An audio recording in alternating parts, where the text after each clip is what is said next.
The map of the world is a lot stranger than you think it is, especially this map. You've probably seen it a lot in classrooms or office buildings, but this map is extremely, very badly wrong. Everything is bigger in Texas, but what is Texas itself bigger than? Moving the borders over to Europe, the answer may surprise you. Texas is much bigger than Spain and Portugal put together, and is also even bigger than France. But Texas is only the second biggest US state behind Alaska, which seems absolutely gargantuan at the top of our map. But while Alaska is large, it isn't that large. Taken down to the US mainland, it compares like this, and taken to Europe, it looks like this. And while we're here in Europe, let's take the time to understand how much bigger Europe seems than what it actually should be. Let's start by taking France and moving it down to Africa to get our first glimpse at this. The United Kingdom seems pretty large as well, but let's take India and move it over to see just how small it really is. The United Kingdom is actually smaller than quite a lot of places in the world that you might not expect. Places like Japan,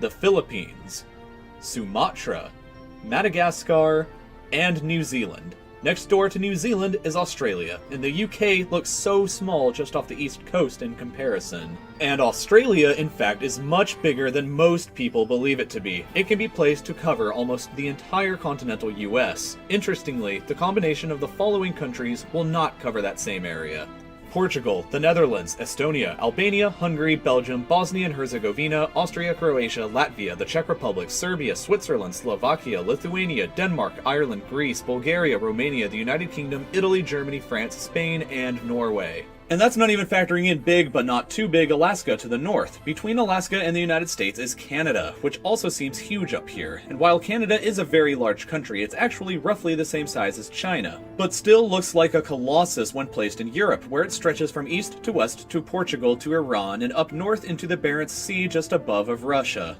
Slightly off topic, Japan is another bigger place than most people believe it to be. If Japan were placed off the US East Coast, it would look like this in comparison. But much, much bigger than Japan, and also not often thought about, is Brazil, which is an absolutely massive country. It doesn't really look like it on our map, but when we move it to Australia, we can actually discover that Brazil is much bigger, which makes Brazil larger than one of the world's 7 continents. Brazil is also almost larger than the United States, spans almost all of Europe, but fits rather snugly into Africa. We are about to discover that Africa is a colossal continent that we don't often realize. It can almost fit the entire contiguous United States into just the Sahara Desert, and the continent can also squeeze in China, Western Europe, India, Argentina, Scandinavia, and the UK, and still have some room left over. Russia is another place that looks pretty big at the top of the map, but dropped down next to Africa, she also seems much smaller than what our map was telling us beforehand.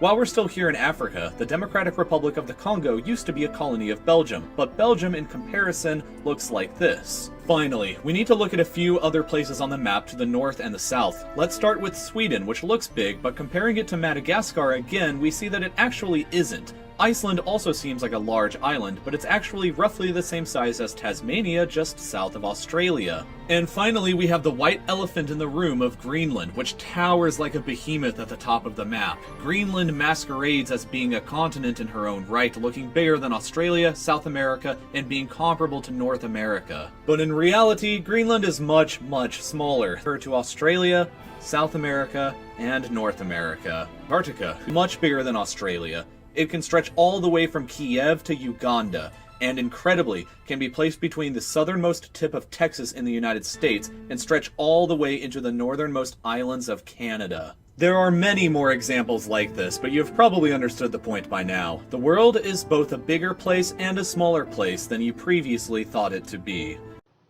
Hello and welcome to Tricks of the Straight channel. Today is the 27th of April 2018.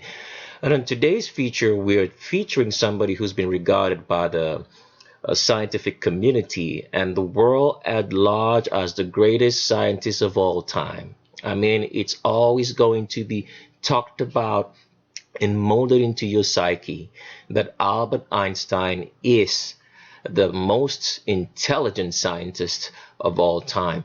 From Albert Einstein, we have such theories as the theory of relativity, which says that matter cannot be destroyed but can change from one form to another, which in a sense is very, very correct, but it's also very wrong at the same time, because the explanation they give to you is that None of us can, actually die, but we keep on living in in some form or another, and that makes us believe in such theories as the theories of reincarnation, which the Vatican spread so much.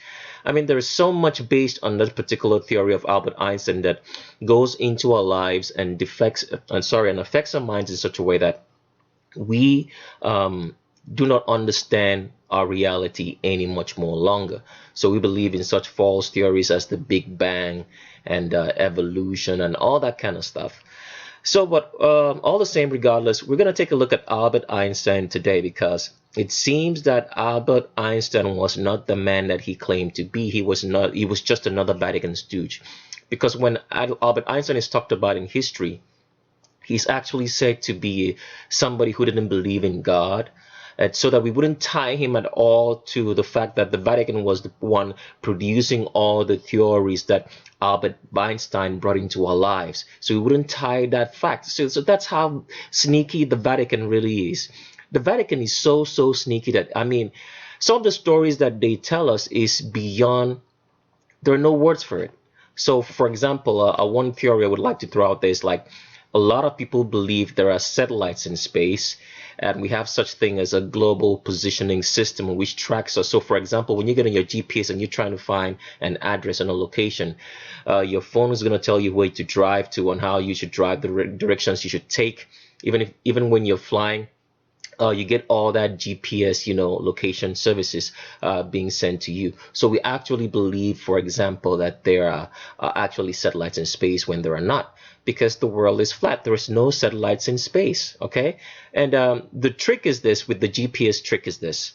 When you get a phone, it doesn't matter what type of phone it is, as long as that phone has an operating system and can connect to a network, is also acting as a receiver, because you have to understand that every phone that we have acts as both a receiver and also a sender on a network. So, for example, when you get to let's say some sort of like a phone networks, you have all this antennas spread across the country, which actually makes you have phone service.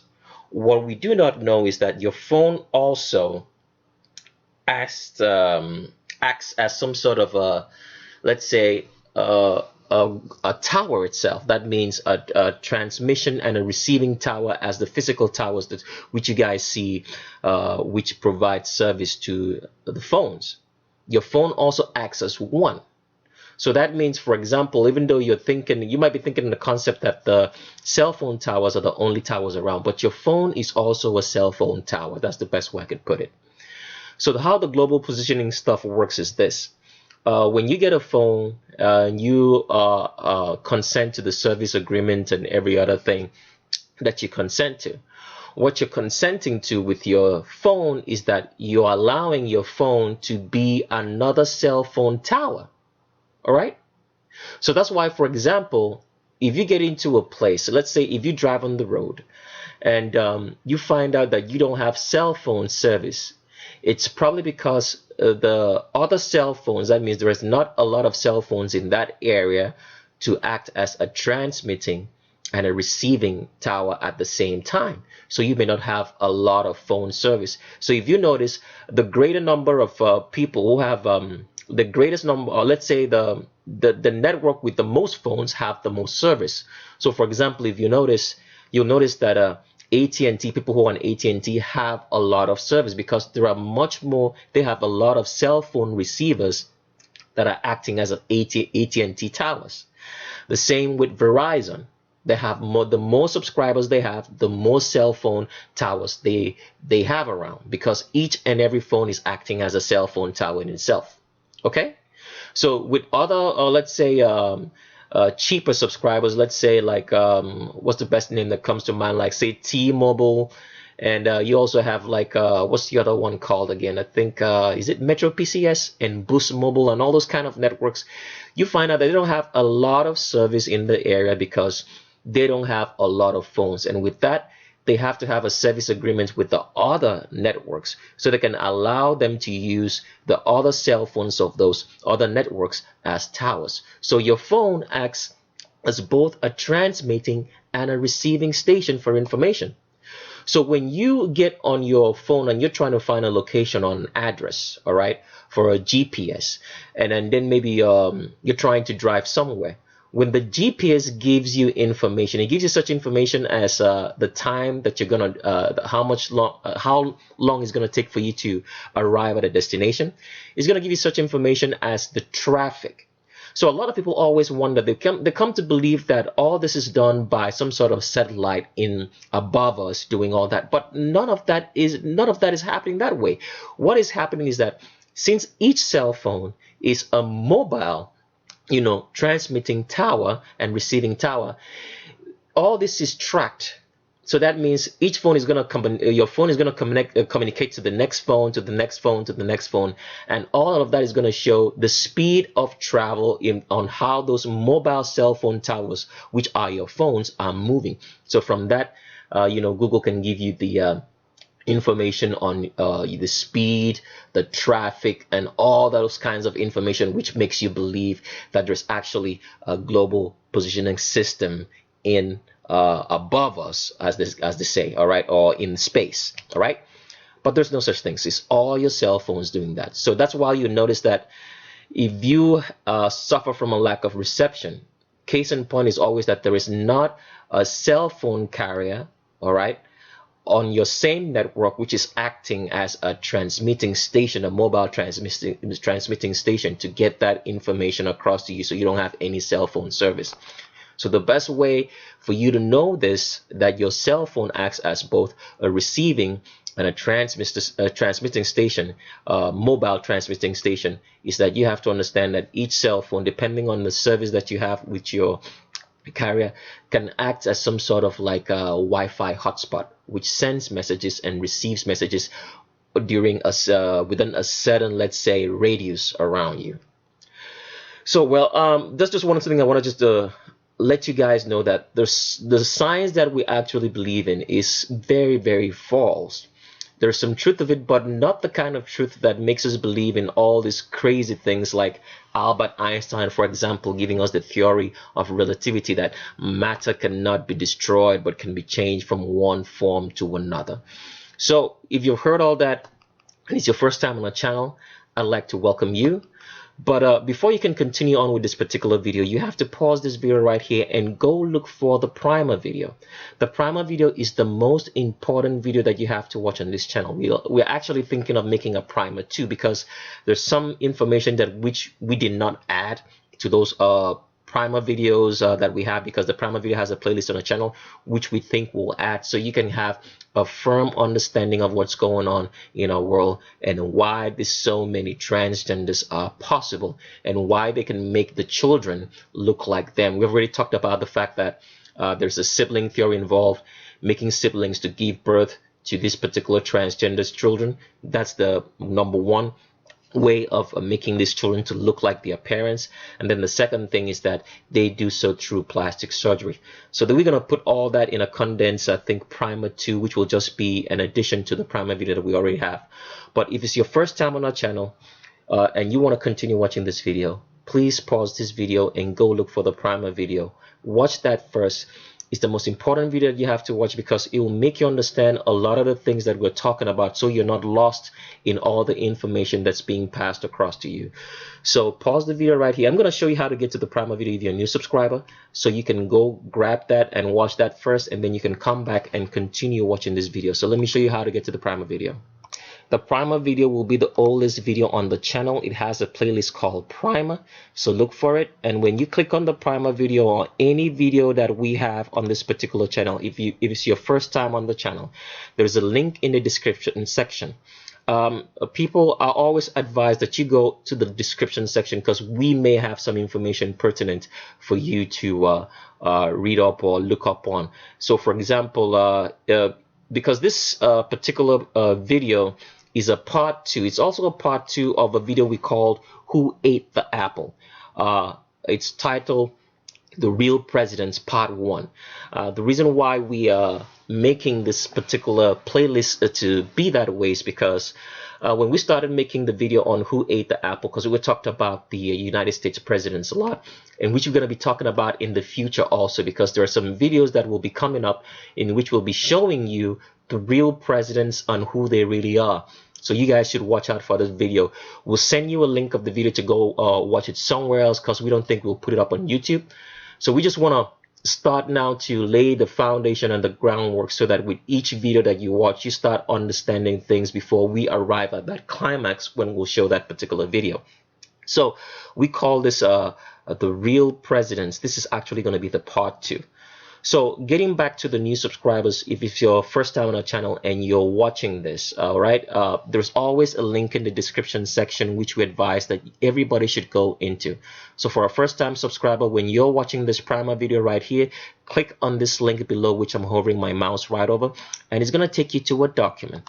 The document is called Male versus Female Visual Differences. It's very, very important that you actually download this document and study it for yourself, because it will help you to know the visual differences between male and female based on the secondary and primary skeletal differences between male and female. If you were living in a perfect world, this document would be all you need, because the secondary and male and female characteristics would line up with both male and female. But this is not the case. And why is this not the case? Because there are hormones in our food. We have poison in our water, poison in our drinks, and poison in our clothing and everything else around you, down to the shampoos that you wear, that you use, your body cream or lotion, the soap. You know, there's so much poisons all around us, which is making it, or rather it's affecting the way the secondary female and male characteristics show up in the body. So for example, you find out that there are males who are growing like mammary glands, but not like fully developed like a female, and you have males having very small tiny voices, and you have males with no facial hair and all that kind of stuff that makes them look very, very feminine. The same case with the females also. You find out that you have females with very broad shoulders, females, you know, with voices that are so deep and sound like manly voices. They have facial hair, they have an Adam's apple, which are all secondary male characteristics, but the female has them because there is so much poison in our food, water, and everything else around you, because the Vatican wants to make us weak so that we can be controlled. All right, so that's the reason for all of that. So when you study this particular document, it should be able to show you the female and male secondary characteristics as well as the primary. But we stick with the primary. Why is that so? Because the secondary is based on the primary. And the primary difference between male and females lies in the skeletal structure. A woman's skeletal structure is designed to give birth, and a man is not. So that's why we go off the primary, because once you get the primary right, the secondary is also going to fall in line. But if you go around trying to do a transvestigation based on the secondary male and female characteristics, which the Vatican wants all of us to concentrate on, you're going to get it wrong. So that's why you have to base your transvestigation on the primary skeletal differences between male and female to get it right. So since we're already neck deep in transvestigation and we're looking at Albert Einstein, we're going to start this off by showing you the primary difference between a man and a woman, because a woman is designed to give birth. That is why her skeletal structure is designed that way. For example, a woman has an arch in her back. Why does a female have an arch in her back? A woman has an arch in her back because her pelvis is tilted forward. Why is there a pelvic tilt? The pelvic tilt is there so that a baby can stay inside the pelvic region for the 9 months of conception that a woman goes through before she gives birth to the child.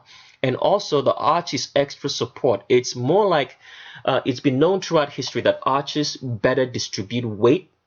So that's why everything, or almost anything that has to have a very a large amount of weight is always created with an arch. You'll notice that around.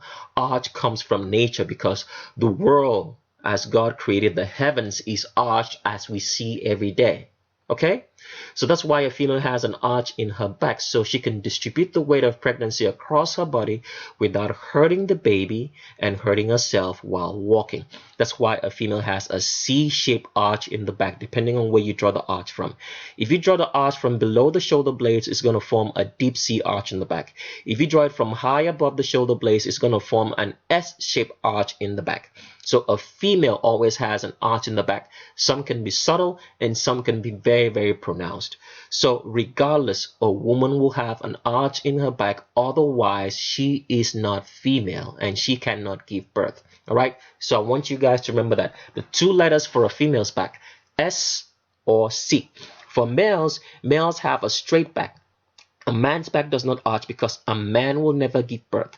A man is not designed to give birth, and it will never happen in this world until this world is done away with. A man's back is always straight. If a man's back wants to arch, it's going to arch in the shape of a D or a P, but regardless, it's going to be straight into the pelvis. So I want you to remember the letters for a man's back. It's straight, shaped like a D or a P. Do not forget that. I scroll forward into the document just to show you that a female's back always arches more. As you can see right here, here's a female kneeling down and there's a deep C arch in her back, all right, because her pelvis is tilted forward. It doesn't matter what size the female is. If she's big, tall, small, a pygmy, whatever size you want to attribute to a lady, regardless, there's always going to be an arch in a female's back, as you can see right here. A big female to the left of our screen, arch in the back, pelvis is tilted forward. A small female to the right of a screen, arch in the back, pelvis is tilted forward. It doesn't matter if the female's got muscles, she works out a lot, she's on a ton of steroids, nothing can change the skeletal structure because skeletal structure is determined at conception. There's no amount of drug, no amount of hormones that you can take to change that skeletal structure once that sex has been determined at conception, that it's either male or female. Any drugs taken will only change the skin, the muscle, and the water content of the body. It will not change anything else, and the fat content as well. Regardless, the skeletal structure will always remain the same. That's why from dead remains of people we can identify the sex, because sex is based on the skeletal structure. But the Vatican, which runs the world, does not want you to know that. They know the truth, but they shield the truth from you. So here is a female right here, and you can see arch in her back, another female arch in her back right. They're both muscular female, and nothing can change the skeletal structure. So let's play a clip of one of the major differences between a male and female, which lies in the hip. Because the hip is designed in such a way because a female has to carry, her whole reproductive organs inside the body. So the hip always indicates where the body ends. So the hips of a female are going to be out of the way of the torso of the body so that a woman can have delivery of a baby without having any problems. So the hips are out of the way, and also the hips are out of the way so there's more space inside the pelvic region for a female to give birth. With a man's hip ends above his crotch. Why does it end above his crotch? Because the man's reproductive organs are outside the body. And why is a man's reproductive organs outside the body? So they can function at optimal temperature, which is required. That's just the way God designed it. We don't know why, but that's the way he made it. So now let's get into that video so we can continue with the transvestigation of Albert Einstein. So here is a clip right here of a female's hips. As you can see, with regular female starts getting wider from underneath her elbows, as her pelvis is larger and longer than that of a male because it has to have more space to have a baby inside. Do not worry about it when you get on the science, maybe networks and the anatomy classes and everything else, and they tell you that the male pelvis is longer than that of a female. That's a fraud. That's a fraud right there, because it's designed in such a way or told to you in such a way to confuse you, because you have to think about this technically. If a female is carrying a baby and her pelvis is required to carry human life, which pelvis would be longer and wider to accommodate that space for a child to be in there? It's got to be the female pelvis. It cannot be the male pelvis that's going to be longer, because males don't get pregnant. Why would God design the male pelvis to be longer than that of a female?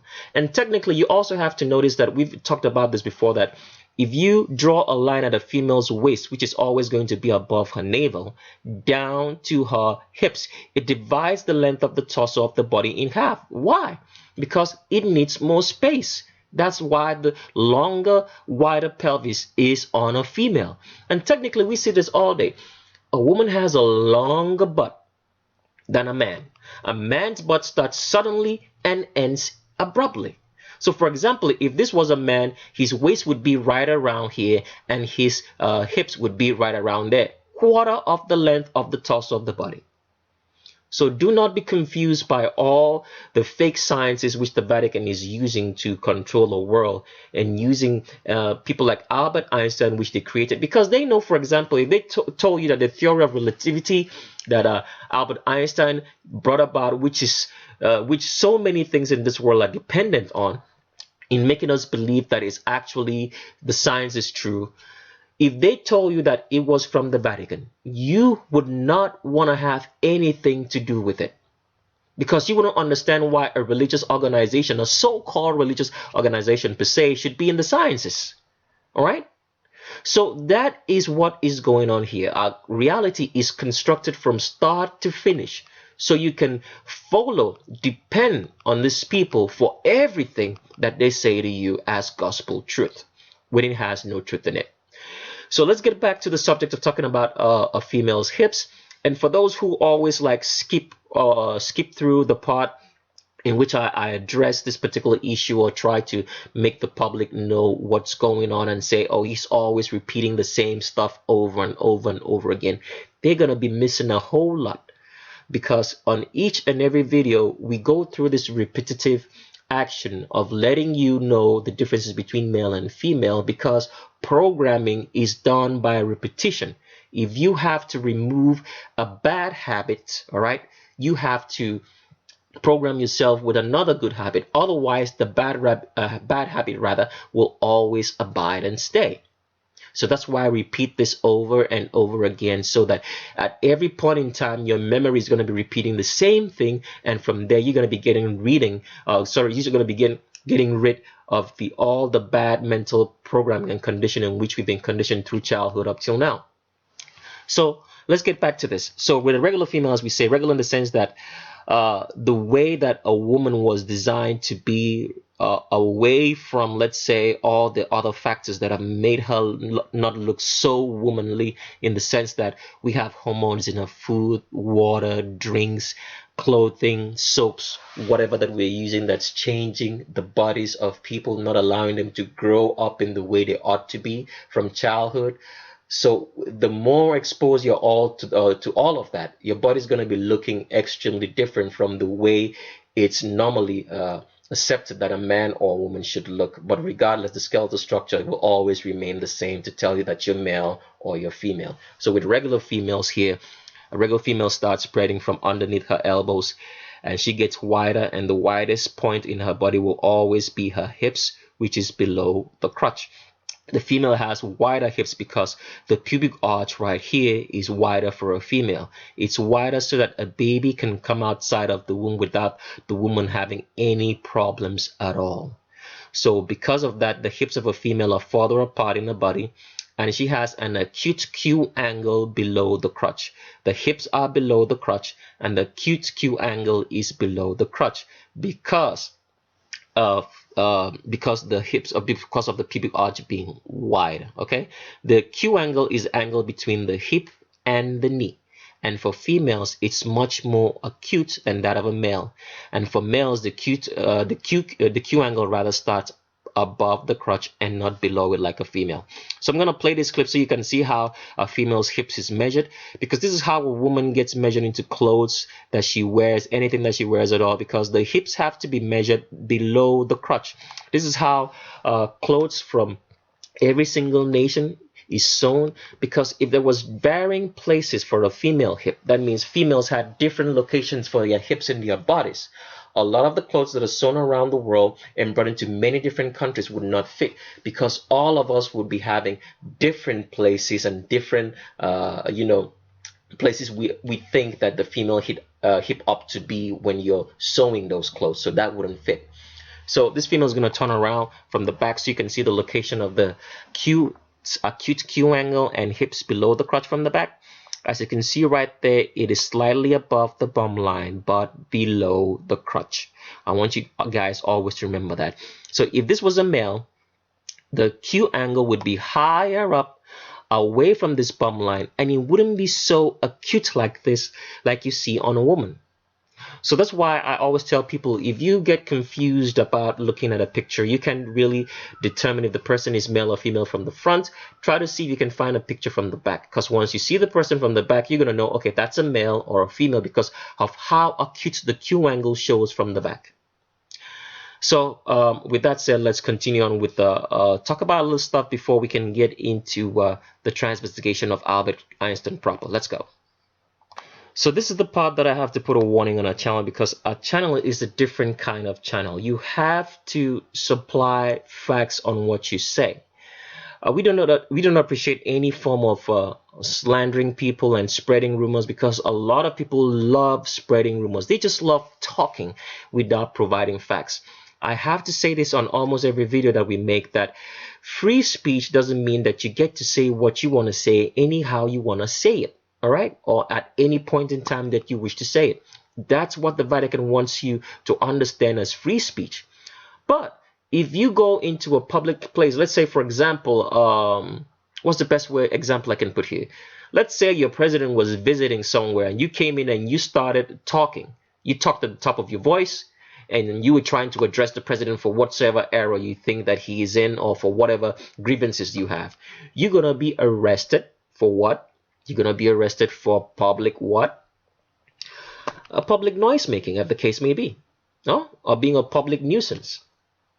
They have so many valid names that, you know, the beautiful cops in the United States can give a name to it.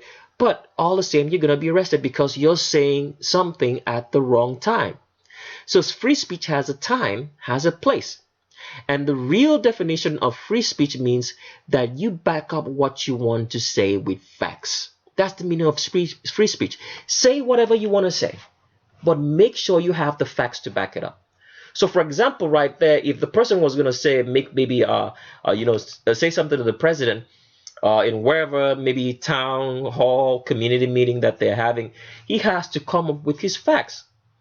Otherwise, he's going to get arrested for public nuisance, for being a nuisance in public. All right, disturbing the peace, as they should say it, or whatever, you know, form of law that they can bring up against you, because they have so many of it. So on this channel, you're also going to do the same thing. There is no rumors allowed and slandering. If you want to spread a rumor or a slander, send us an email. Email is the same as the channel name at gmail.com, and we can entertain any form of rumor or slandering you have over there. But on the comment section, when you're starting to question someone's gender, you have to provide facts based on the primary physical identification for male and female, which is based on the skeletal structure. Which means that in your links of pictures in your comments, when you're questioning someone's gender, even if you're asking a question and say, I think this person is a transgender, you have to supply those facts. Otherwise, you're going to be blocked from leaving comments on the channel.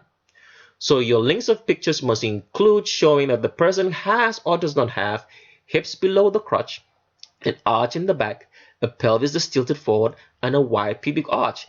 Anything else is considered slander. Even when you're asking a very innocent question of, could you please take a look at this person for me? I think he or she is a transgender. We have provided you all the details. We're just here just to guide you. So you have like the document. You see how we make the transvestigation. Go ahead and do it for yourself. On the comment section, though, when you're asking those questions, you have to provide those links of pictures based on the female skeletal structure. You cannot bring up someone's video that you did not make as proof. You cannot send us a Google search results as your proof. You are going to get blocked. The reason why is this channel is not for everybody. Because we find out there's a lot of deluded people on this channel as well. It's not for everybody. It's for those specifically looking for truth, trying to understand their lives. Because people, when I'm talking, or when we are talking with the team, all right, and the team, like, are listening and, giving me something to say or what we should talk about. We do not love doing this. We're not doing it because we love so much to do it. It's a lot of hurt and it's a lot of pain.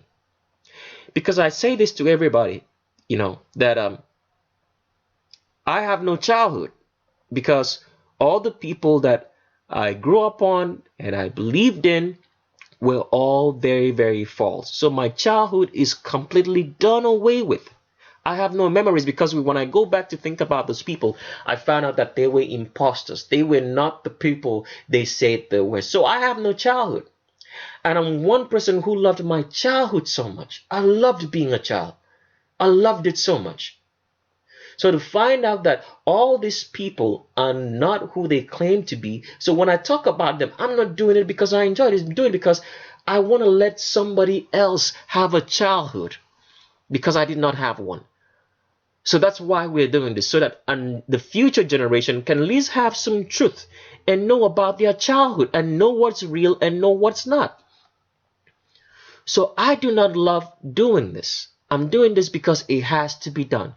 Because we've taken a look into the future and we've seen where it's going. It's not going very well. So we have to warn people. So that's why this channel is not for everybody.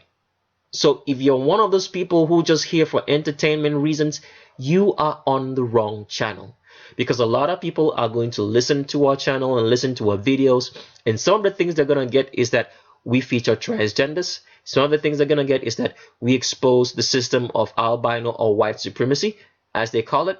We're going to also show that that everybody in this world is black, all right? And black is the concentration of all color. And when someone says they are white, that is not in reference to any color, because white is not a color. White is an absence of color. Don't get confused by the fact that they tell you that white light splits a prism into colors, or splits through a prism into colors. There is no such thing, because light is an illumination. It's not a color. That's why you can see through any type of light, provided it's not black. All right? Color is an illumination. White is not a color. It's an absence of all color. And even the light that goes through your prism has no color. That's just the truth. The light that goes through that prism that you guys see actually has no color. It's opaque, or whatever I can what's the right name to say it. It's a frequency. It's just opaque. It has no color. All right? So that's what a lot of people might get from this channel, and also the fact that that we are all black and some people are just albinos, and albinism can be known by the type of hair you have. If your hair is straight, then you're an albino. They might get all that, but I want to let you guys understand this, because I've said this before on the video. You are getting the wrong information if that's all you're getting from the videos. Because you have to look at the level of deception that's in our world. It is staggering. There is no words for it. It is staggering. And every year, billions and trillions of dollars, money that we cannot even begin to quantify, is spent to keep this delusion and lies and deceptions in our lives constantly. Why would someone go through such a thing? Why would someone do such a thing if all he was interested in was to tell you lies? Why would you do that kind of thing? Imagine for a second right now that you have maybe $1 billion in your account, and every day you're spending $1 million, all right, to tell someone a lie. Why is it so important that you have to be told the lies? That's the question you need to answer. The answer is this: it's not about the lies and deceptions. It's not about the transgender lies. It's not about the lies of the myth of white supremacy or albino supremacy. It's not about the myth of or the facts that blacks are degraded. It's not about the fact that we are all black, all right, in this world. The reason for all this is about your soul. All the money that's being spent in the world is to make you make a choice, because the result, the benefit from all this deception is for your soul. All this deception is gonna make you choose a side. Are you gonna pick a side for the devil, Are you going to pick a side for God? That's what this is all about. Because remember, Yahushua said, of what benefit is it if a man should gain the world and lose his soul? Because there's no amount of money that can quantify the amount of a soul. So that's what you have to understand. It's very, very important. Don't get lost in the videos and what you're hearing. Get lost in the truth. Know the truth. Know the reason why all this is happening. It's because it's a fight for your soul. All right? So what you're looking at right here on the screen is a strike that was an account. The strike has been removed, but we know that the Vatican is going to shut us down one way or the other because of the truth they tell you. Or the truth we tell you, sorry to say. So the reason why they put this strike is because they're going to find some way, shape, or form to shut this channel down. And we're interested in people getting the truth. So that's why we put a lot of information in the book that we have presently. So if you're interested in the book, send us an email and we'll tell you the price and cost of shipping. If a copy is not readily available for you right at that one point in time that you send the email, in the future it will be, because we are working towards getting as many copies as we can to make sure you get this truth. So when we put, because a lot of people come on the channel and they watch the videos, but you have to understand that this video is digital. The whole reason for the internet, let me just make you guys understand this. The whole reason and idea for creation of the internet is so that you can change things rapidly and quickly at the drop of a hat. But a lot of people don't get this. So even though you're watching these videos, you can download the video and save it to your phone, your computer, your whatever, hard drive or whatsoever. But it's all digital. It can be corrupted because who knows? It could be the hard drive and phone that you have has some sort of mechanism in there that will corrupt the device at a certain date. So you're thinking you're having the videos, 5 years down the line, it's all gone. This is the whole reason for digital technology. And this is one thing people don't understand. So when we say that we put all this information in a book, they think we are just trying to sell books. No. If I tell you the amount of time that is taken for me personally outside of the team to write the book, you would not believe it. It took me 4 years and 6 months. For 6 months, we were writing the book every single day, day and night, until about maybe 4 weeks ago. Every single day, day and night. It's 934 pages of truth. Because in a hard copy format, you cannot mess around with the truth. So that's why the Vatican wants everybody to get online, because everything can be changed online digitally. The greatest problem that the Vatican had before the Protestant Reformation, or when the Protestant Reformation started, was the ability that books could be printed. You cannot change something in a book because somebody will see that you changed it. You have to print a whole nother book to make changes. So that's why we put this information all in our book for you. So I want people to understand the cost of the book might be expensive, but it's not our own doing. We don't have any printing press. If you're trying to judge us for the cost of the book, I want you to get online or call a printer that you know and ask him how much it would cost to print 934 pages of a book in color. Because we print it in color because we highlight it, we show you images so you can know how to study and read what you're reading. We're not just doing it for fun. So you have to understand that the books are the most important things that you can have. Because everything digitally and everything online can be changed, but you cannot change a book. You have to print a whole new book to make changes. It's just like, you made a mistake in a document that you typed. You have to print another document. You can't just make the changes right there and then, because it will show that you made the changes. You use like a Tipex or whatever you want to type through, it's going to show, and someone is going to know this document was changed. So that's why books are very, very important, because the history in books cannot be changed. So get the book if you can, save towards it. I would advise you to, because you never know how long these videos are going to last, or if you're even going to have a copy that's going to be good in the next couple of years. But with the book, nothing is going to change it. So our whole history has changed because everything is online. And the Vatican spends so much money so that they can change this history at any time they wish. So, for example, what we're going to be talking about today is the fact that, we're going to be looking at the history of the presidents, or what the history might entail in a bit. The reason why this history that we have of the history of the United States presidents as we have today is because we do not have access to any of the old books or pictures that showed who the presidents really were. So we'll talk about that in a minute or two.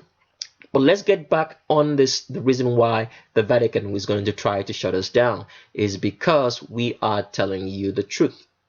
And because in one of these videos, like you're looking at right here on the screen, it's called the Selena Q video. We made a video about Selena Q, who's a popular Hispanic singer who died under very controversial circumstances at a very tender age, I think of 26 or 23. And we exposed Selena Q, that Selena Q was not the female that she claimed, that she was actually a male. So the Vatican landed a strike on account and said that we had nudity in that account. But as you can see right here on that video, sorry to say, but if you see right here, they did not show us the minute mark on where that nudity or sexual content was in the video, because it did not exist. The Vatican owns YouTube, and YouTube is the Vatican. When you hear such thing as a community guidelines right here, community people on YouTube, is actually the Vatican talking, because they want to find a way to make sure that they can shut all truth down. Because like we said, the fight is for your soul. It's not really about the truth or not. Okay, so if you're interested in watching the Selena Q video, please find the video on a channel called the Bono video. It will give you instructions on how to do that. So let's continue on and talk about some things, and then get straight into Albert Einstein. So the reason for this particular video called The Real Presidents Part 1 is because, a lot of stuff that is happening in the United States, in particular for those in the United States, because I've always told people this: when you hear the United States, you should just know that it's the Vatican, because the Vatican hides behind the United States, and to do whatsoever that they want to do. So in the beginning of the United States Declaration of independence happened on July 4th, 1776, as you're looking right here on the screen. Now, there's something very particular that because when we start thinking about stuff, because we've been hearing a lot of stories throughout our lives, and when we start dissecting these stories, there seems to be some sort of, things that don't quite add up. And those things that don't add up makes you to pause, ponder, and think, and imagine for a second if these stories were actually true. Because the Vatican is so interested in telling us a false representation of history, so that you can have a belief system that's based solely on them, rather to say. So one of those belief stories, or one of those stories that they tell us, is like, America, because they want us to believe so much in this myth of albino supremacy. A lot of people may actually want to know what I'm talking about. If you're interested in knowing what I say, that everybody who has straight hair is an albino, and if you say that you're white, that what you're saying in essence is that you're an albino, because the history of the word comes from the Latin word albus, which means white, and not white as in a color, because color, white, does not exist, is an absence of color. Please get on the channel and look for the playlist called The Myth of Whiteness, and play it from part number 1, and sit through and listen and see if it bears any resemblance to reality. Now, the reason why we're talking about this particular, real presidents is this. The United States says it became an independent country in 1776 from, I think, the British. All right. Now, one of the stories that we hear that comes out from this Declaration of Independence is that all men are created equal. As I'm going to read, let me just read through the unanimous declaration of the 13 United States of America. It says, when in the course of human events it became necessary for one people to dissolve the political bands which have connected them with another, and to assume among the powers of the earth the separate and equal station to which the laws of nature and of nature's God entitled them, a decent respect to the opinions of mankind requires that they should declare the causes which impel them to the separation. Now, this particular story, let's see where I should actually read it from. I want to make sure that I'm reading it right. Okay, all right. This particular declaration was, I think, acted upon by Thomas Jefferson, or was said rather by Thomas Jefferson. And who was Thomas Jefferson? Let's take a look. Now, Thomas Jefferson, under the official history of the United States, happened to be the third president of the United States. He was said to be in presidential office from 1801 to 1809. Now, this particular message, or let's say words, are always attributed to Thomas Jefferson. We don't know how true that is, but we want to take a look at these words in reality in our world. Now, according to the histories, it says that Thomas Jefferson says that we hold this truth. He said this during the Declaration of Independence, that we hold this truth to be self-evident that all men are created equal. Okay, he made that remarkable statement: all men are created equal. Now, the question we need to ask is this, because under the official histories that we have, we've been told that all the United States presidents were albinic or white men, as they say it. Now, you have to understand the era in which these people were living. Considering that racism is very rife in society today, and black people are being degraded everywhere in the world as second-class citizens, the scum of the earth and everything else, and white supremacy is promoted in everything, in every single thing, that everything that's white is good, they're the most intelligent, they're the best, and everything else, which is very, very rife in society today all around the world. Even black people believe that white people or albanic people are superior to them. Now, we have to take a look at what this man was saying in 1776. So I want you to go back into that era and imagine for a second. In 1776, in which there are no civil rights, okay? There are no Bill of Rights. Black people are subservient in the United States of America to albinic people or albino masters, especially in the southern part of the country. That these people would make such a statement when they had slaves, because they did not consider black people to be equal to them. I mean, in the present day society, black people are not considered to be equal to white people. White people are considered to be superior and black people are considered to be inferior.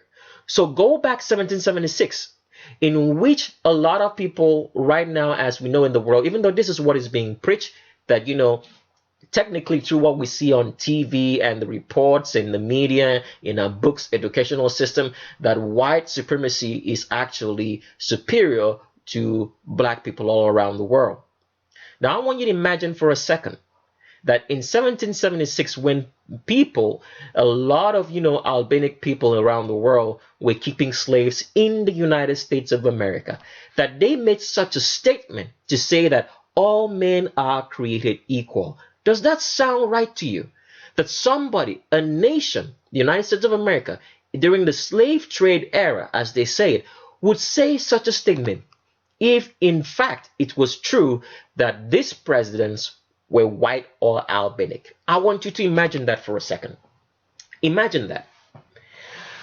There is a very big flaw in this particular story, because when the creation or the Declaration of Independence was made, Thomas Jefferson said that all men are created equal, that they are endowed by their Creator with certain unalienable rights, that among these are life, liberty, and pursuits of happiness. And there were white men who said this, who had slaves, or whose friends and the community had slaves. Can you believe this story? Now, a lot of people do not know this for a fact. The very first settlers in the United States were woolly-haired European monarchies from Europe. Why were they in the Americas? Because the Europe was going through a change. It was evolving from being the black woolly head aboriginal people of Europe to the Asians who took up the name Caucasia when they touched down in Europe, okay, and have been called that throughout the ages because they're from Asia, was taking over Europe. So a lot of those woolly haired kings were flying out because they didn't have enough population, being that they had decimated their population through the Crusades, which allowed these albinic Asian hordes to invade into Europe. Okay? So those monarchies that came over to the United States of America were actually woolly-haired Europeans. Like, for example, Christopher Columbus, which is presented in the media as a white man, an albinic man. He was a woolly-haired man. All right? And you have to understand that the reason why the Aboriginal people, which are classified as African American today, accepted these people into their fold was because they looked like them. It's the Europeans who brought about the albinic people who later came on as immigrants and now can claim that they are white and that they are Caucasian from the United States of America, which is not an ethnicity. Because people don't understand that when you say you are white, what's your ethnicity? Because it's an ethnicity. Okay? So this is some of the questions that we have to understand because, or think about rather, because these stories do not make sense. Because if white people were the leaders of the United States for a certain number of years, you have to also understand that some of the black monarchs that came into the United States of America and started colonizing it, actually some of them also kept slaves. And some did not. So that's why this kind of statements were made that all men were created equal, because it was black people, it was woolly-haired Europeans who were first here in the United States. Okay, that is what happened. And some of the things that you have to look at to see why it's part of the reason why, for example, you find out that the so-called albinic elites today who are running the United States from the Vatican are so much engrossed in changing the Constitution every single day. Why are they so much engrossed in the Constitution, changing it? Because we've always used to wonder, if they made this Constitution, if the albinic people who run the United States made the Constitution, why would they be so much against it today? Why? Why would you create something and be so much in anger against it, and you find every way and every manner to make sure that the Constitution, the Bill of Rights, is ineffective? Let's not talk about the Bill of Rights because we don't want to get into that. Let's stick to the Constitution for now and such this Declaration of Independence, all right? Why are they so much interested in changing it? It's because they did not write it. For example, we wrote a book. Why would we, after maybe so many years, start attacking the book so much, with so much hatred and vigor, trying to, ridicule it, trying to, make a mockery of it every single day, if we did write it ourselves? That's proof to show you that this Constitution, the Declaration of the United States as an independent country, was never done by albino or white people as they say it. So that means a lot of our histories are false. So one of the things that I have to point out, so you guys can understand that the albinic elite is so much interested in rewriting history, is an act. The act was called the Racial Integrity Act. Let me show you that. Racial Integrity Act. It happened in 1924. I'm going to read some stuff about this Racial Integrity Act to you, and then we are going to take a look, and talk about, for you guys to understand that our history has been totally changed by the albinic elite who want to write it in their image now because they were not the ones who wrote it before. All right, does it make sense? So let's do that. So we're going to read through some things on this Racial Integrity Act. You can pause the video at any point in time, copy out this link, and go read it upon yourself. So we can think about history and how history is being changed every day. Because like we've said before in several videos, that history is based on, history is what we see, what we read, and what we hear. It's not just the official histories that's written in pages of, you know, books as official history of maybe countries and worlds and everything else. History is everything we read, see, or hear. So let's read through this and see what happened with this Racial Integrity Act. Now, because one thing I like letting people know when you're studying history is this: you have to study the timeline. It's very, very important that you study the timeline, because time will always tell you exactly what's going on. Because, for example, this Racial Integrity Act was made in 1924. So I want you to remember this date, 1924. Why didn't they make a Racial Integrity Act in 1776 if these so-called white men were actually the presidents of the United States of America? Why didn't they make it in 1776? Why would they say that all men are equal, and then in 1924 they made a Racial Integrity Act to keep the so-called manufactured races separate, as they say today? So that's why you always have to study the timeline, because time never lies. Just like, for example, when we age, it shows in our age. After a period of time, you're going to notice someone's old. This person's old, rather. Time does not lie. Everything else gonna lie, but time does not. So always study the timeline, because the timeline will tell you what's really going on. And these people can't change the timeline. That's why books are very, very important. They can't change the time, because if they change the time, someone would have wrote a book somewhere or had some images somewhere showing you the time of when those events happen. So if this person fabricates some sort of image over there trying to give you a false history, someone will have this particular, record in a book that this is when this happened. So all what we are trying to do here is because, for example, we know there are records out there that a lot of grand people or a lot of older people in the older generations have. So if you had a father, a mother, a great-grandfather somewhere, try to see if you can get a copy of their books, their histories, and what they wrote behind, because it's going to unveil a lot of stuff so we can all come to this truth.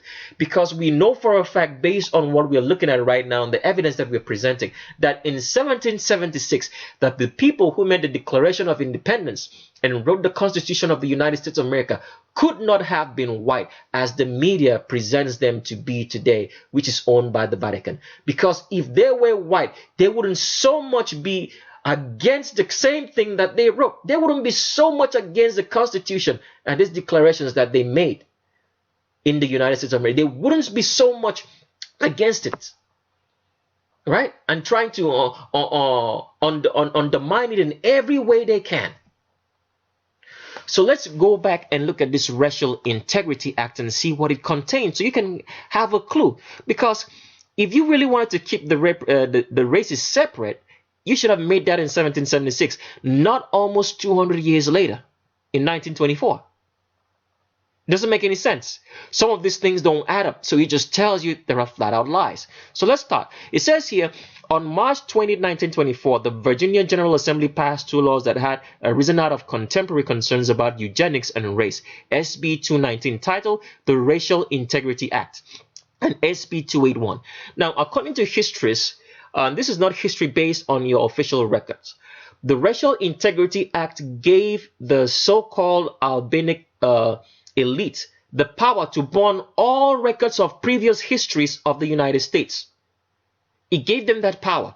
So they went into every county that they could after the Second World War and everything else. After the Civil War of the United States of America, and later down when they had taken over, they went into every county that they could find, and any records, any official records that the woolly-haired Europeans had in those counties of America and communities, they burned it down to the ground. So that's why a lot of the presidents are coming out in the images today as being white men, because their actions don't look like they were white. The actions of 1776 declaring that all men are equal does not sound like Albanic supremacy at its highest point, way back a couple of years ago. So let's get back into reading this Racial Integrity Act. It says SB 219 titled the Racial Integrity Act and SB 281 an act to provide for the sexual sterilization of inmates of state institutions in certain cases, henceforth referred to as the Sterilization Act.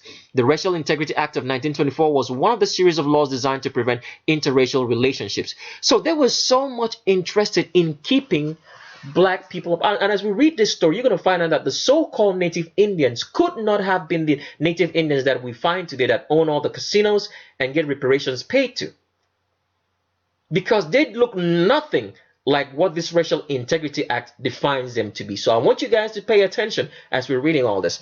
It says the Racial Integrity Act required that racial description of every person be recorded at birth and divided society into only 2 classifications.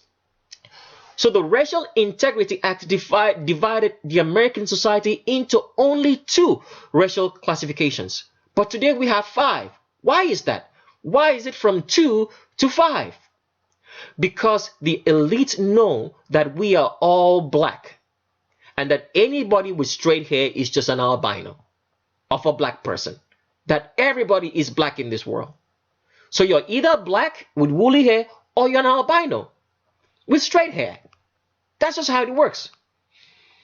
So they know this truth, but they confuse the world into believing the 5 racial classifications because they knew that sooner or later that we would find, I mean, the devil is very, very crazy, because he knew that if they kept this Racial Integrity Act of 2, all right, because the devil doesn't know everything. He's not all wise and full of wisdom. A lot of people realize at the end of the day that there's only 2 people in the world. It's either you're black with woolly hair or you're an albino with straight hair. So they decided we made a mistake with this one. So let's change it and make it 5 races so that it sounds more convincing and more confusing. So let's keep on reading. It says the Racial Integrity Act required that a racial description of every person be recorded at birth and divided society into only 2 classifications, white and colored, essentially all other, which included numerous American Indians. So do you see that? Colored people were American Indians, Native American Indians. Let me try to blow this up so you guys can see if it's not huge enough on the screen, so you guys can read along with me. I'm sorry that it was smaller before. I think it's big enough now. So I'm sorry. Let me try to clean this up because I have an ad showing. Okay, just bear with me for a straight second. So let's read this again. It says here, the Racial Integrity Act required that a racial description of every person be recorded at birth and divided society only 2 classifications, white and colored, essentially all other, which included numerous American Indians. It defined race by the 1-drop rule. Why would it define race by the 1-drop rule? Because these guys know that we are all black. 1 drop. 1 drop makes you black. Wow. Let's keep on reading. Defining as colored persons with any, now pay attention now. It says defining as colored persons with any African or Native American ancestry. Now, here is the lie. They creep in this African right here because they want to make you believe that everybody black with woolly hair comes from Africa, which is not the truth. Your great ancestors may have come from Africa, but you're no longer African. All right? And it's very complicated. That's why you have to get a book, because we don't have enough time on these videos to get into all this explanation for you. And there's so many things that we can't say on the videos, but we can say it in the book. The book is as raw as you're gonna get. All right. So if you're interested in the book, send us an email. We'll tell you the price and cost of shipping. If a copy is not available right now, then sooner or later you will get one. All right. So at least you can prepare for the price of it, because it's not by our own doing that the book costs the way it does. Take around, like I said, go around and ask how much it's gonna cost to print a 934-page book in color. And then you can come back and judge us after that. So It says here, it defined race by the one-drop rule defining as colored persons with any African or Native American ancestry. It also expanded the scope of Virginia's ban on interracial marriage, anti-miscegenation law by criminalizing all marriages between white persons and non-white persons. So that means we are only classified in two ways, because we are all black. Even though you're an albino, you're still a black person. But because race has defined us, has brought into our psyche that you are not black, they have to find a term meaning white. And white, as we've told you, comes from the Latin word albus, which means a lack of melanin. It is not a color. White is not a color. It's an absence of all color. So it says in 1967, the law was overturned by the United States court in its ruling on Loving versus Virginia. So they overturned it about, let's say, 40 years after. Why? I'm very sure that all this was to give you, I mean, these people are so deceptive. It just boggles my mind. That's the way. Listen, people, you have to understand this. There is no way that this kind of deception can be humanly possible. There has to be something else that's allowing this kind of deception to be possible, and it's not of this world. Because after making this law, when the devil, which the Albanic elite and all the elites in the world worship, found out that this is going to find them out, because the devil doesn't want you to understand that we are created by God Almighty. Because if we found out that we were all black, we would be able to know for sure that someone created us. It would point you straight to the artwork of creation on humanity. So when they made this racial segregation law, because you have to understand that the white Albanic elite are doing two things in trying to survive. They are trying to survive as a people called albinos. And they're also trying to keep a hold on power. So when they made this law in 1923, they must have made it out of their own, survival mode to keep themselves as the elite and the majority of people in the United States of America. But when they now consulted with the devil, which they worship through their Vatican, maybe 40 years later, they found out, or a couple of years later, we made a mistake here, all right? Because the person, our supreme leader, which we worship, says this is not going the right direction. So let's change it and make 5 races and remove the idea of 2 races. So it's not easy to find that there are only 2 kinds of people in the world. You're either black with woolly hair or you're an albino and you have straight hair. So let's change it so that it makes it more confusing and make it 5 races. So they would dream up this kind of, scenarios and create this drama in Loving versus Virginia. I'm very sure this was constructed. It wasn't a real event. It was an acted out event, as they've been acting out so many events throughout history to make us believe in the false sense of history that they're giving us. So Loving versus Virginia may not have happened at all. It could have been an acting. We should sure know that it was an acting, so they can have a legal right to overturn that law. So when you read this kind of story, all right, you would actually believe that the law was upturned because it was a bad law, but not to show you that they were covering up facts of their own misdeeds and covering up history. So you would still believe in this false sense of history narrative that they give you. Does it make sense? So let's keep on reading. It says, the Sterilization Act provided for compulsory sterilization of persons deemed to be feeble-minded, including the insane, idiotic, imbecile, and epileptic. These 2 laws were Virginia's implementation of Larry Laughlin's model eugenical sterilization law. Now, let's read something else from Wikipedia page on that Racial Integrity Act. It says here, you can pause the video at any point in time, copy out this link and go read up on it. It says, the combined effect of these 2 laws adversely affected the continuity of Virginia's American Indian tribes. So the Racial Integrity Act affected Indian tribes? Wow. And made them to believe that oh my goodness. Let's just keep on reading. It says, the Racial Integrity Act called for only 2 racial categories to be recorded on birth certificates rather than the traditional 6. See here, now, these guys have added 6, because when you read over here, it didn't say anything about 6. Wikipedia on its own added the 6, so that you tend to believe that there were always 6 races before, and this was just a misguided law of making it 2 races. I mean, this is how white albino supremacy tells us lies. They tell you a bigger lie. If you don't believe the bigger lie, believe the lesser lie. All right? If you don't believe this lesser lie, we have another one over there that you can believe. Anything as long as it leads you from one lie to the other and never to the truth. So, for example, you find some of these lies in, like, when people go to church, because like we've all explained on our videos, when you go to church, you're actually going to the synagogue of Satan. When you get a book, you will fully understand that. You're not going to church. You're going to a synagogue of Satan.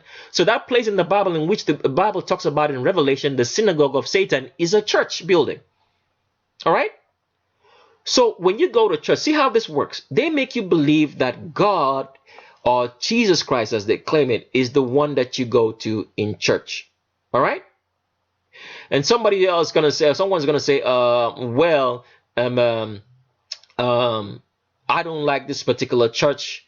They don't tell you the truth. So you have another option. So, for example, everybody was once a Roman Catholic. All right? Then everybody said, oh, Roman Catholicism is bad.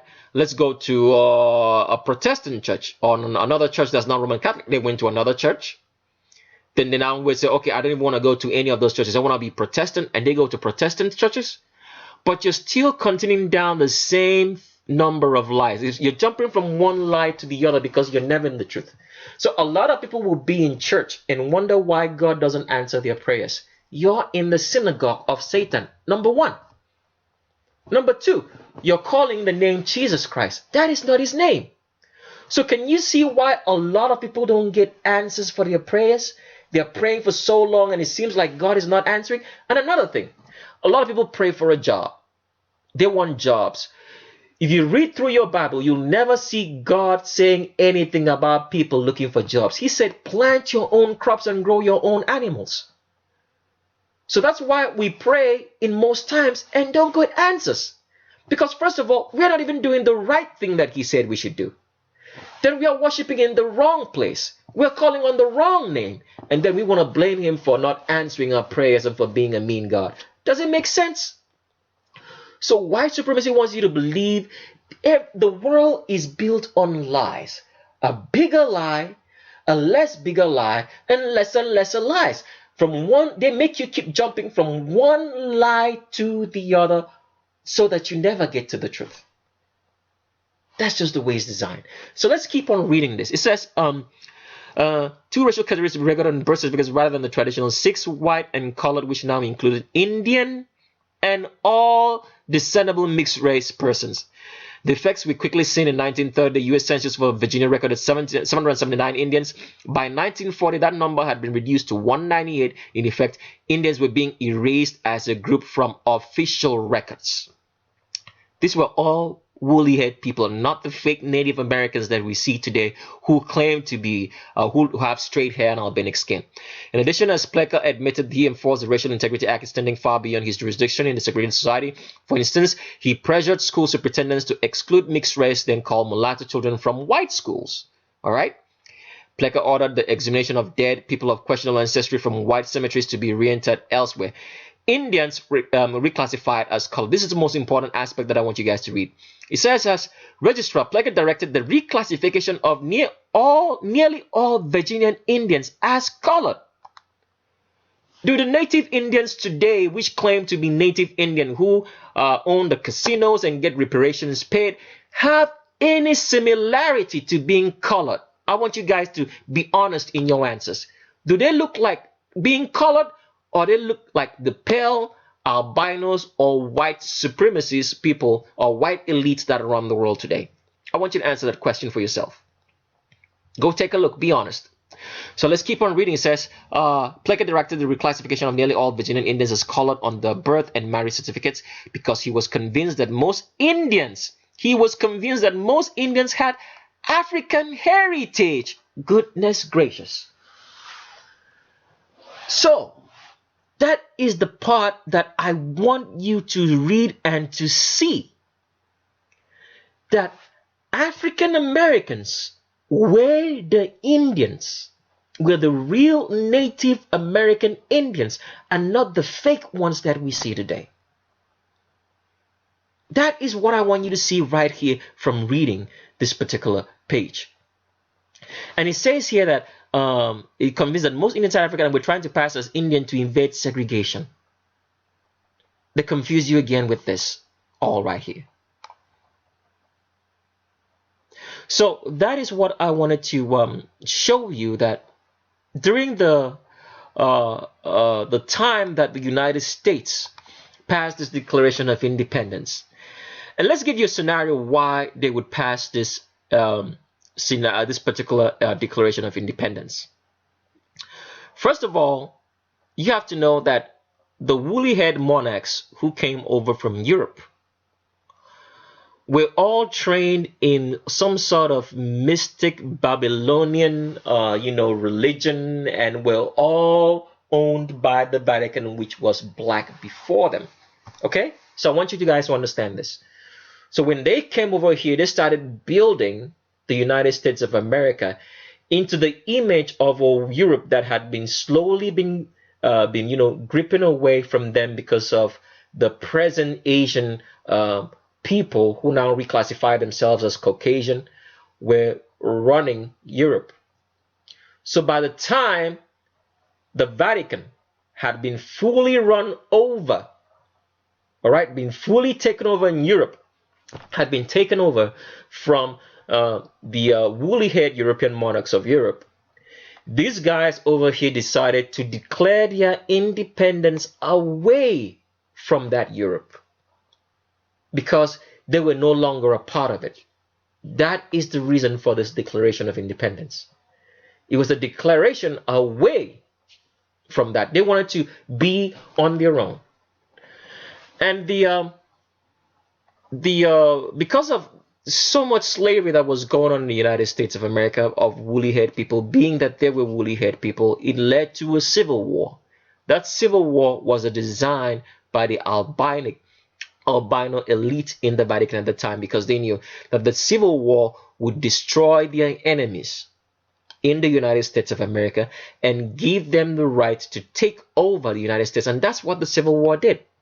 Even though Abraham Lincoln, as we come to believe, as I think, I don't have any facts on this, so I don't want anybody to judge me on this, but based on the histories that we have read and what we're looking at, based on what we're presenting right here, Abraham Lincoln had to be a black man with woolly hair.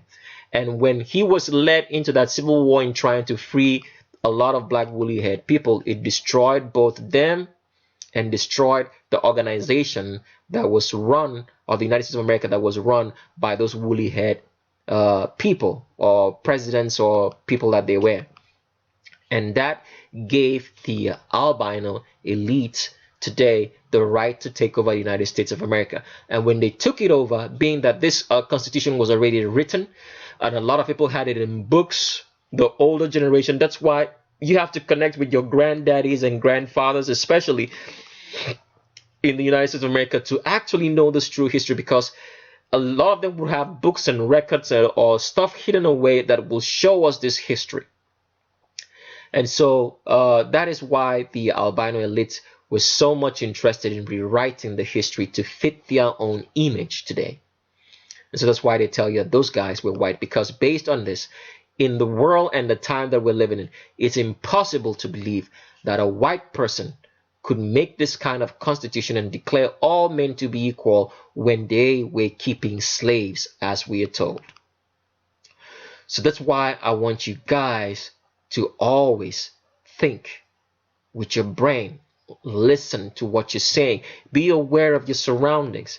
That's the only way you're going to have to start noticing things. For example, I walk into a place. It's just something I do. I'm aware. I'm looking at what everybody else is doing. I'm aware of my surroundings, trying to see what's going on. It's the only way your brain is going to keep being active, so you can you can quickly spot things that are not supposed to be in the place that they are. All right, so let's switch gears now and get over to Albert Einstein. We're on Albert Einstein's web page. And like I said, Albert Einstein has been told to us to be the greatest scientist in the world because the Vatican used her to make so many fabrications on which we base our false histories on, because without these false histories, we would not be believing in so many things that we believe, because if we knew that this came straight from the pits of the Vatican, we would have nothing to do with it. Because if you've studied throughout history, the Vatican has nothing but evil. It doesn't matter if black woolly head people ruled it at one point in time in history and now is run by the albinos from Asia. It's still the same thing. All right.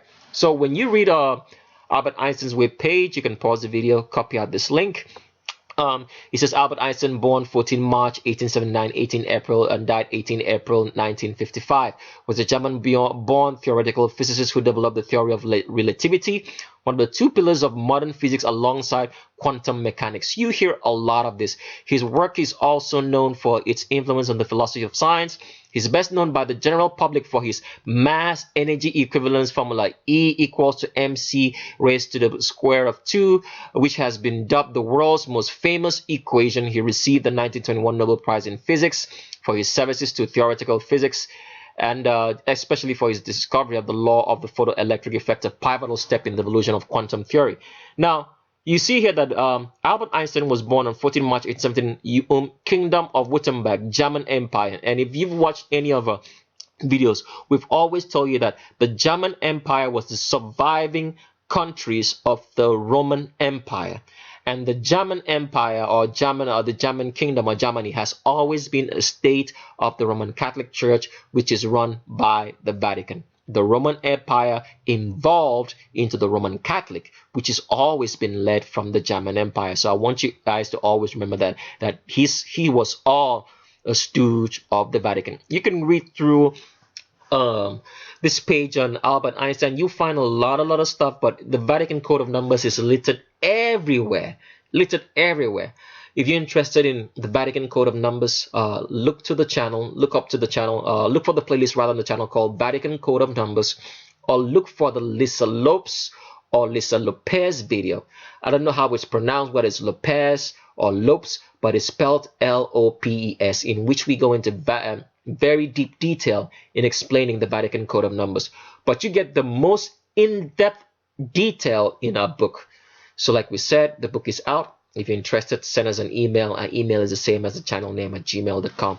So one of the things I want to read about in the Vatican Code of Numbers here, pertaining to Albert Einstein, says he published 4 groundbreaking papers which were to bring him notice to the academic world, all at the age of 26. At the age of 26. That 26 right there is a Vatican Code.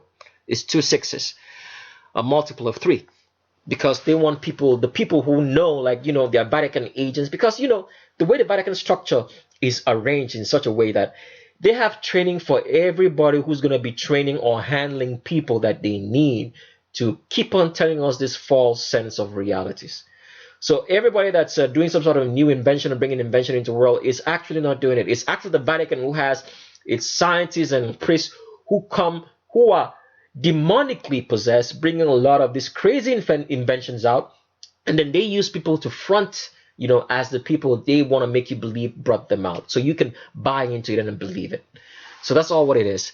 So let's get into the transvestigation of Albert Einstein proper, and let's wrap up this video. Let's go. So that's Albert Einstein right there with the most famous equation or formula of the world. We just found a way. We found this colored, copy of him actually showing. It's called equals MC2, and that's Albert Einstein right there. And what I want you guys to notice about Albert Einstein right off the bat is this: the shoulders of Albert Einstein are very narrow. Like I've always said, something you notice in everything that you do, especially around with males. There is no man in the world in which his shoulders will be narrower than his hips. It might give an illusion or appearance when he's very, very fat and has packed on a lot of fat on his body, and especially because fat always goes to the midsection, to give you an illusion that the hips of that man may be wider than his shoulder, but it's never the truth. There is no man in the world in which his hips are wider than his shoulders. All men have wider shoulders than their hips. So what you'll notice with Albert Einstein is that his shoulders are very, very narrow. So skeletally speaking, that shows you that he or she was born a female and not a male in every way. Here's Albert Einstein sitting, and I want you to way to notice Albert Einstein sits. This is not a man sitting. This is a woman sitting. No man, even if he's a homosexual, can be this feminine. Because people, you have to understand that the way we act and the way we do things is in our genes. A man acts the way he acts because his genetic design is designed as a male. A female acts the way she acts because her genetic design is designed as a female. So that's why, for example, if you notice males like, let's say, Serena Williams and Beyonce, all of a sudden, after a while, you start seeing that male energy and male action come out of them because they are males. So let's move forward and some other pictures of Albert Einstein. Here's Albert Einstein, and just want you guys to notice that here is an hourglass figure from beneath the shoulders, or sorry, beneath the elbows, right here. He starts spreading and getting wider like a female does, as you can tell from this body image. Because you have to understand, a female is shaped like an A, all right, from her shoulders down, because she starts getting wider. And this is what you find with Albert Einstein, with very narrow shoulders, and you can see the wider form starting to take shape right here as he starts getting wider and bigger in the midsection. But do not worry, we have a lot of pictures just to show you the skeletal structure. This was just a tip just to show you some of those things that you should be looking into. And look at this. There's the man. You see this man over here with this hand inside his pocket? That's a Masonic sign. He's trying to show you that this picture is a fabrication in itself. Because remember, the Illuminati, which is the Vatican, is always known as the hidden hand, the people behind who are running things.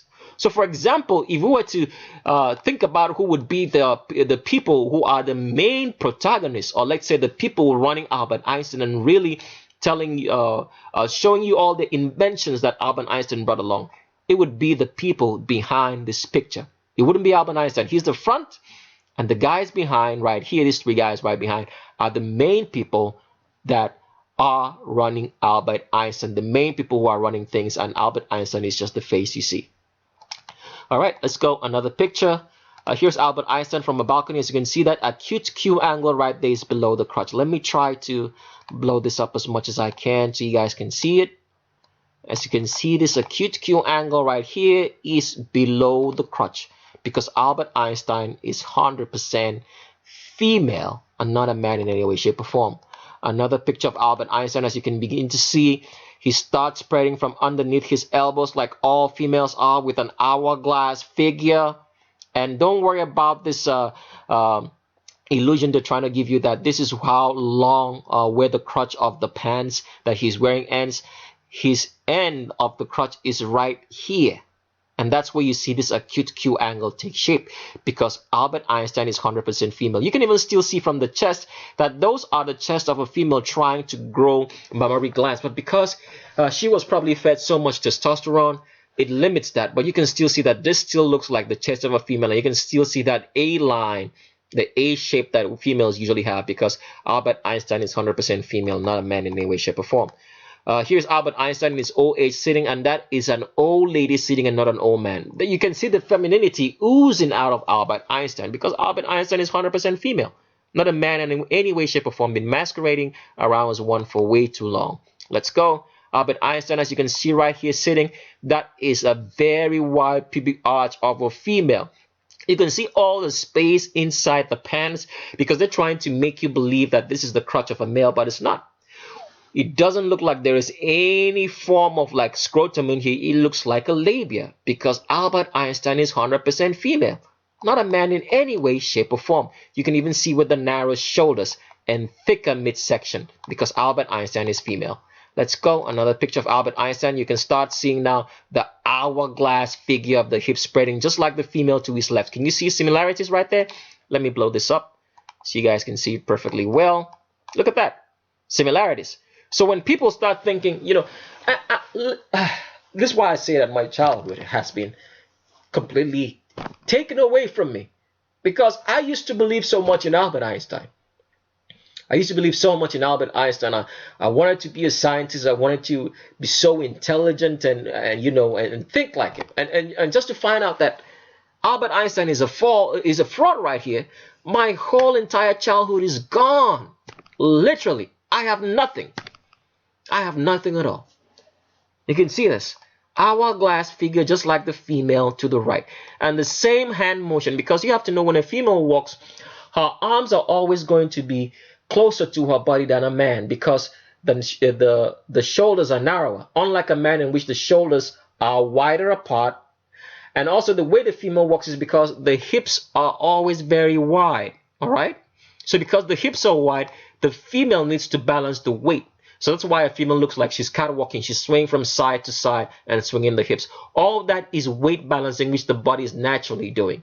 So the legs of a female have to do two things. They have to come inside and forward at the same time to balance the weight. So a female leans her weight into the leg that's in front of us. You can see right here, like this female is doing. She's leaning the weight. That feet is leaning the weight because it's doing two things, moving forward and inwards at the same time. With males lean their weight to the feet that's behind them, like this male over here. All right, because a man's hips are not as wide as that of a female. I've given that explanation before on the myth of whiteness part number 2 very, very well, in which we show how a wide table and a narrow table would walk in a normal situation based on how wide the table is, which is the pubic arch of a female. So as you can see right here, when that happens, the female's arms are always tucked to the side, because tucking much more to the side allows her to balance herself than spreading her arms farther away, which will offset the weight of the body. So the female walks with her hands much more closer to her body, because this is a natural instinct that the body is doing, trying to balance the weight of walking. So that's what Albert Einstein is doing right here. Hips wider, thicker in the midsection, like the female to his left or right, because he's 100% female. Not a man any way, shape or form. A stooge of the Vatican, used to make us believe in the false sciences of the albino supremacists. Let's go. Another picture of Albert Einstein. This is clear as night and day. If you wanted to end this video right here, this should be enough evidence for you to see that you're looking at a woman. You can see that the Q angle is below the crotch. Look at this thick, humongous looking hips, and there's an arch in that back right there. 100% female Albert Einstein. I'll let you guys marinate on this picture for a quick minute before I move on to the next one. If we wanted to end the video right here, this should suffice. You're looking at a female. Huge, humongous hips with a Q angle below the crotch, because the crotch is right here. Don't worry, it's not right here. That's an illusion given to you by the designers of this particular pants that she's wearing, which would happen to be the Vatican.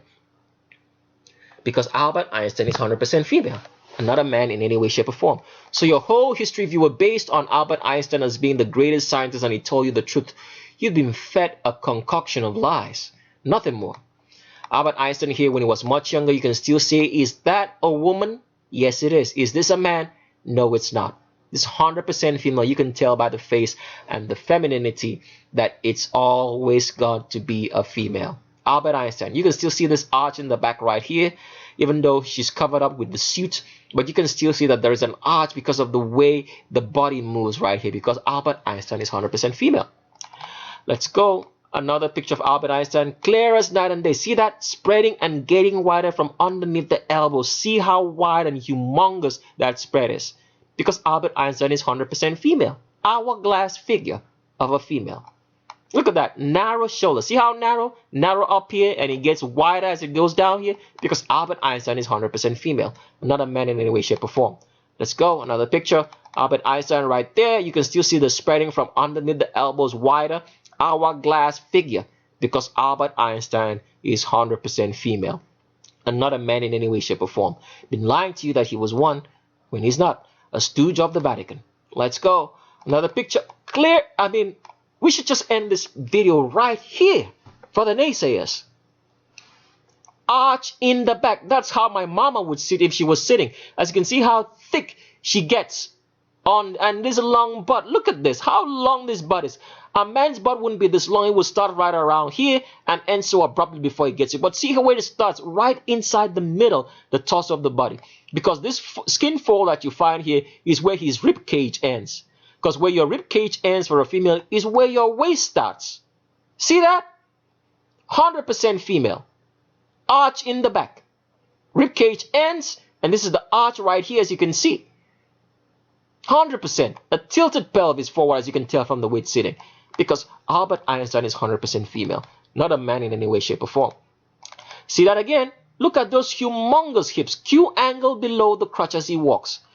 See? Crotch ends right here. Q angle starts here. Very acute. Hourglass figure spreading from underneath the elbows. Because Albert Einstein is 100% female. Let me blow this up so you guys see clearly. So if you've been building your history on your life, on the sciences that come out from the albino Vaticans or the elites or the white elite that run the world is truth, you've been fed a great concoction, a cocktail of lies all through your life. Because Albert Einstein, in which a lot of his theories is based on, was telling you a lie. He was not even the person he claimed. That's why, you know, a lot of people always tell, you hear this probably if you're in the science, that you hear this kind of rumors that Albert Einstein was a fraud. And a lot of people think, who would be passing that kind of information around that Albert Einstein is a fraud? It's probably the Vatican, because they want you to think about Albert Einstein as a fraud from the point that a lot of his theories were not manufactured by him. They don't want you to think from the theory or from the angle that he was a total fraud himself, because Albert Einstein was not even male. So that means that a lot of the theories that Albert Einstein preached upon and talked about did not come from him. That means he would not know a thing of what he was talking about. He was just repeating after or regurgitating what the Vatican told him to say to you, so you could believe that it came from him. He would have no clue of what he was talking about, because he invented nothing. The Vatican invented all. As you can see right here, the Q angle is below the crotch because Albert Einstein is 100% female. As you can see how wide he spreads as it gets down here, and this Q angle is below the crotch. All right, let's go. Another picture of Albert Einstein. As you can tell right there, look at that. Spreading from underneath the elbows and getting wider and wider, and acute Q angle below the crotch, because Albert Einstein is 100% female. He's not a man in any way, shape, or form. Look at that. Albert Einstein, 100% female. Spreading wider, wider, wider, acute Q angle below the crotch. Let's go. Albert Einstein again, as you can still the same thing. Getting wider from underneath the elbows, as all females are. See that? The A line. He looks like an A. Spreads wider as he gets towards the crotch, because Albert Einstein is 100% female. Hourglass figure spreading like a female. 100% female. Albert Einstein again, you can see that long butt over here. Now this picture is a small and a little bit blurry, but regardless, you can still see that this is the long butt of a female and not that of a man. 100% female Albert Einstein. No atom of masculinity in him, or her rather, because it's all female. All right, another picture of Albert Einstein. You can still see that. That is my grandmama's back right there. That's my grandmama's back. Let's see that. Arch in the back, long butt of a female, because it starts higher in the torso of the body. A female's butt starts way higher up, almost at where her navel, just before her navel. That's where a female butt starts, because all that back is in the butt. From there, from a female's waist point, which is above her navel, all that is butt, all the way down to the hips. Because Albert Einstein is 100% female and not a man in any way, shape, or form, with an arch in the back. Okay, let's go. Another picture of Albert Einstein. We already showed you that one. Here's Albert Einstein from the back. So just like I always say, just look at the way she is walking. That is a woman walking. See how the arms follow the contours of the body right here, and the arms are stuck closer to the side to balance out the weight, and the narrow shoulders, and the acute Q angle right here below the crotch, because Albert Einstein is 100% female. See that? Acute Q angle from behind. You cannot miss that this is a woman walking. This is the elbows right here, and she's spreading wider. That's how a female walks, a female gait. Marinate on that picture for a minute. That's a woman walking. Look at the way it even carries the arms, because there's a way a female balls her hands. It's very different from a way a man would do it. The females ball their hands in some sort of nifty, nimble way. That is what you're seeing here with Albert Einstein, because she's 100% female. Not a man in any way, shape, or form. A total imposter of the sciences. Let's go. Another picture of Albert Einstein. I'm going to show you that one. Here's another one right here. The same thing that we told you with the palms of the hands and how she's holding it. I'm sure this should be her handler or so. Right?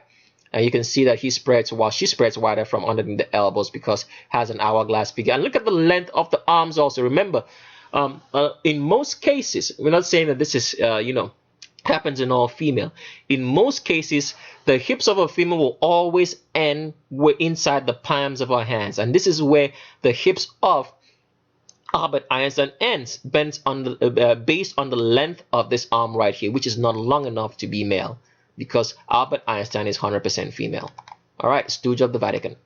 All right, so that was the last picture that we had on this particular video. I hope you guys learned something.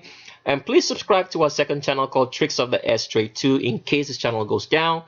And also, we've talked about the fact that we are working on a website. So as much as we want you to get the book, please send us an email also, so we just keep you in the list of correspondences, because we're working on a website, and that website will go, we have so many things that we're working on, but the website will come on at one point in time, and we'll let you know true correspondences in case this channel goes down, because like we've said before, the Vatican is working on so many ways to shut us down. It could go through something like because they don't want to do it in such a way so that people know that, oh, so these guys were telling the truth. They want you to make you believe that we are just a bunch of loonies, right? So they'll go about certain things like, that let's say someone hacked into YouTube, and or a virus got into a YouTube server, and almost half of YouTube accounts are closed, and our account or videos or whatever will be part of that account, and then the channel is gone.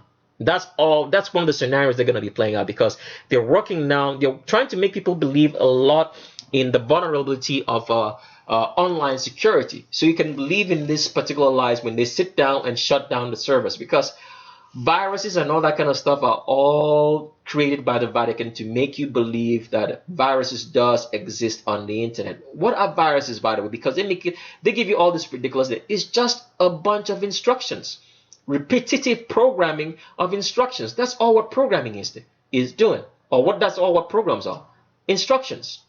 Right, so that you can leave and have it into your psyche that online threats actually exist. Like I've said before, and we exposed that in the book, from start to finish, every iota of fear and terrorism is run by your governments and is run by the albino Vatican, from start to finish. Terrorist is a fabrication from the Vatican. There's not a bunch of disgruntled people out there sitting and hating the United States for its freedoms. Freedoms that they don't even have, which is on paper. The United States is a police state. A police state. You have a police 2 miles away from every citizen, not for your own protection, but to protect the Vatican, so that you guys don't get to them. That's all what the police is for. They're not there to protect you. If you're somebody depending on the police force and the judicial system to do right by you, you are believing a concoction of fairy tales of lies. All right, so with that, we've come to the end of today's program. If you liked what you saw, subscribe and stay tuned, and please download all our videos, save it, re-upload, do whatever you want to do. Spread this information out so people can come to the reality of the world and know the truth for what it really is.